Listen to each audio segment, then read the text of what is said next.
Hi there. Taquitos are fresh out of the oven. Now I'm going to go ahead and plate them along with guacamole, sour cream, and then have a bite.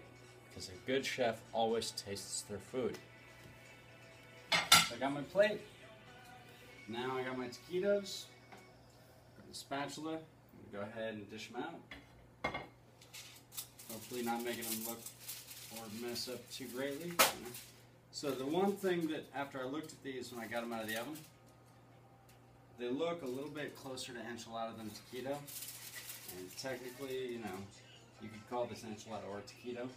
Taquito should be a tightly wrapped, small thing. These are a little bit bigger than that, but the idea was I was making taquitos, so I'm going to stick to that story. And not that it means anything, but I actually do have a degree in Spanish. Of course, that means I know nothing about the food. So here's the taquitos on the plate. Boy, do they look good. Oh yeah. Now, I'm going to go ahead and dish out some of the guacamole. One end of the plate here. Oh yeah. Then, go ahead and get that sour cream. Because, I might want both, or I might just want one or the other. Go ahead and grab that. And then a spoon. Okay. Nice large dollop of sour cream. Alright. There we go. Almost ate it.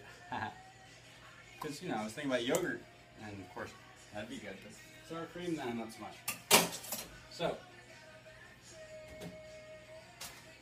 we've got our taquitos, our guacamole, our sour cream, all done. Okay, now let's see if this is actually gag-worthy or delicious. Grab the one on the end.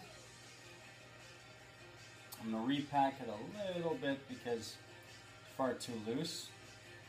That's something I'll have to research for another time. You see, trying to make it like all nice and compact. That's more like a taquito, where originally it was more like an enchilada because it was all big and fluffy and thick. So I'm going to scoop up some of this guac.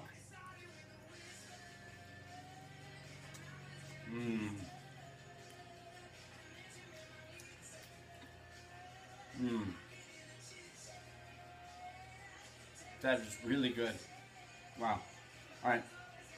Just in case it was all guac, no taquito, I'm going to try it without and see what happens.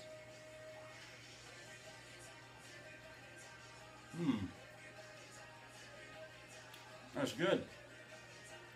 One thing though, which I did and you saw, is when you're making taquitos, if you get too liberal with that taco seasoning, like I did, you're going to end up with kind of a one-note experience. This is thankfully not too overwhelming on the taco seasoning, and I use sharp cheddar, not regular cheddar, or another kind of cheese.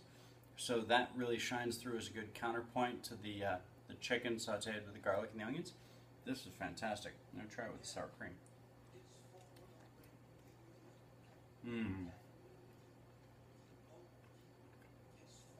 Wow.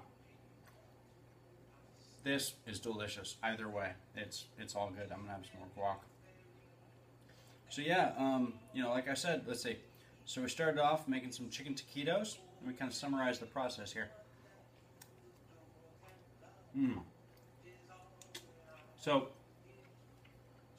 what I would do, step one, grab some leftover sauteed chicken if you don't have it. Saute up some chicken breast, dice and slice into small bits. Then you can boil it a little bit, dice and slice that way in the pan or on the cutting board like I showed you. Then you saute some garlic and some onions separately with some olive oil. Then you combine the chicken with the garlic and the onions, saute that, add some taco seasoning.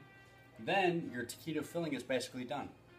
Next you're going to make the guacamole, which in this case I used diced onions, diced habanero pepper, just a little bit, like a third of a pepper, and then some diced tomato. You can use more habanero if you want it spicier. Then a little bit of salt. Then obviously I threw in the lime juice to make sure everything's good and doesn't go too brown. Then I threw in some cilantro, diced up fresh, nice. Then I threw in the single one avocado, which, you know, obviously is the heart of the guacamole. So once you do all that, if you have fresher avocado than I did, it'll turn out even better.